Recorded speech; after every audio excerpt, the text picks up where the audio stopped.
All right, we're back. Worthy Salt, chapter 12. Won't be long now. This book is coming to the end, so get ready. When I got home, my head was like scrambled eggs, and my body was depleted of all its energy. All I could think of to do was climb into the shower and try to wash the day off me. It did help. I felt better. And now my appetite had returned with a vengeance. My parents did not bother to leave me anything for supper because they assumed I would eat at work, so I opened the refrigerator and retrieved some cold cuts and made myself a sandwich. As I sat at the kitchen table eating my sandwich, I tried to think of how I was supposed to solve this problem. Furman said I had to first solve the problem in my head, and then I was to go tomorrow and actually solve the problem. But how? What made him think I had the ability to solve this problem?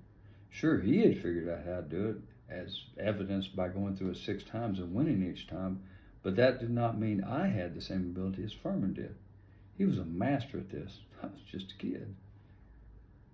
But then I remember what Furman had said to me. When boy stop being boy? When boy become man?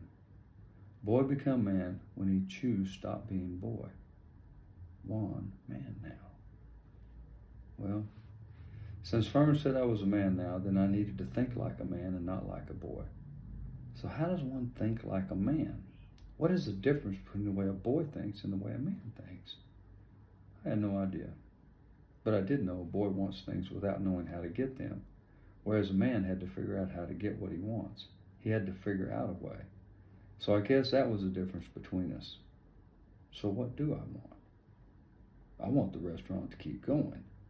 I want it to be as great as Furman thinks it can be. He says it can be the bestest restaurant in the world, and I believe him.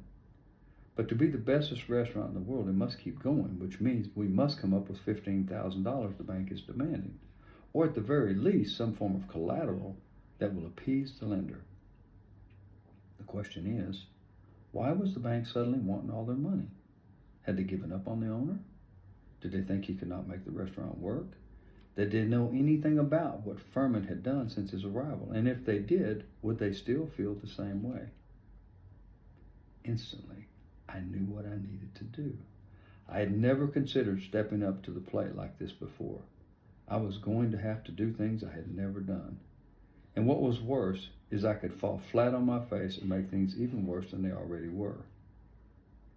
But what choice did I have? If I choose to do nothing, then the restaurant would go under as planned. Our only hope was to try. But did I have the guts to do what needed to be done?